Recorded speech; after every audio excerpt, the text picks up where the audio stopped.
वीरता पुरस्कार किसको और क्यों दिए जाते हैं? कैसे चुने जाते हैं पुरस्कारों के लिए नाम? क्यों अलग अलग कैटेगरी में दिए जाते हैं वीरता पुरस्कार? परमवीर, महावीर और वीर चक्रधारी जवानों को क्या सुविधाएं मिलती हैं? देश अपना 75वां गणतंत्र दिवस मना रहा है। 26 जनवरी को हर साल देश के लिए अपना शौर्य दिखाने वाले जवानों को सम्मानित किया जाता है।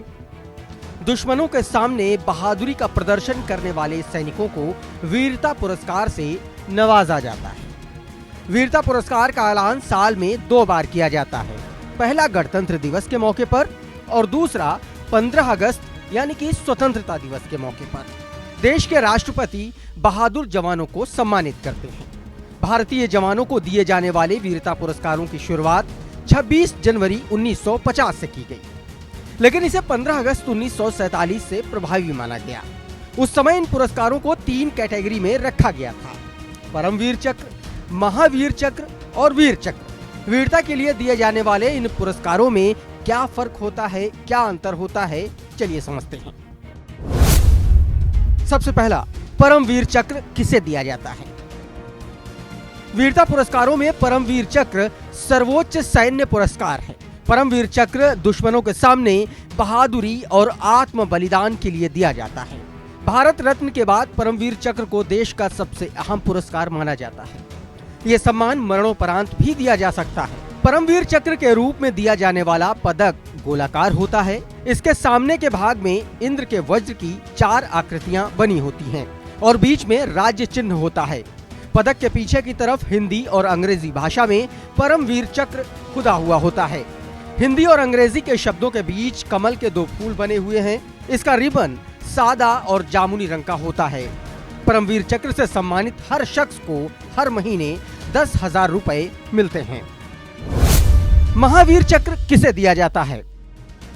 परमवीर चक्र के बाद महावीर चक्र दूसरा वीरता पुरस्कार है। महावीर चक्र दुश्मन के सामने अपने शौर्य का प्रदर्शन करने वाले बहादुर जवानों को दिया जाता है। यह मरणोपरांत भी दिया जा सकता है। इसके साथ ही महावीर चक्र से सम्मानित जवान को दोबारा भी यह दिया जा सकता है अगर उसने दोबारा कोई ऐसा वीरता का काम किया है तो। महावीर चक्र सेना, नौसेना और वायुसेना के सभी रैंक के अधिकारियों समेत प्रादेशिक सेना, रिजर्व बल और अन्य सशस्त्र बलों के जवानों को दिया जा सकता है। जंग के दौरान बहादुरी दिखाने के लिए सुरक्षा बलों से संबंधित किसी भी शख्स को इस अवार्ड के लिए चुना जा सकता है। महावीर चक्र का पदक गोलाकार होता है, जिसके आगे के हिस्से पर 5 बिंदुओं वाला राजकीय सितारा अंकित होता है। इसके बीचों बीच राजकीय चिन्ह होता है। मेडल पर रिबन आधा सफेद और आधा नारंगी रंग का होता है। महावीर चक्र से सम्मानित हर शख्स को 5,000 रुपए प्रति माह दिए जाते हैं। वीर चक्र से किसे सम्मानित किया जाता है? परमवीर चक्र और महावीर चक्र के बाद वीर चक्र तीसरा सबसे बड़ा भारतीय वीरता पुरस्कार है। यह सम्मान जमीन पर, समुद्र में या हवा में दुश्मन के सामने बहादुरी दिखाने वाले वीर योद्धाओं को दिया जाता है। ये पदक भी गोलाकार होता है। वीर चक्र मेडल के आगे के हिस्से पर 5 बिंदुओं वाला राजकीय सितारा होता है। पदक के बीचों बीच राजकीय चिन्ह होता है। इस मेडल के सितारे और बीच के भाग पर सोने की पॉलिश होती है। मेडल का रिबन आधा नीला और आधा नारंगी होता है। भारतीय सेना के अलावा विधि द्वारा स्थापित किसी भी सशस्त्र बल के सभी रैंक के सैनिक और अधिकारियों को यह दिया जा सकता है। इसमें रिजर्व बल, प्रादेशिक सेना, रक्षक योद्धा के जवान भी शामिल होते हैं। वीर चक्र भी मरणोपरांत दिया जा सकता है।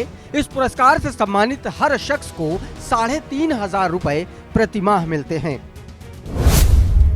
अब सवाल उठता है कि वीरता पुरस्कार पाने वाले जवानों का चयन कैसे होता है?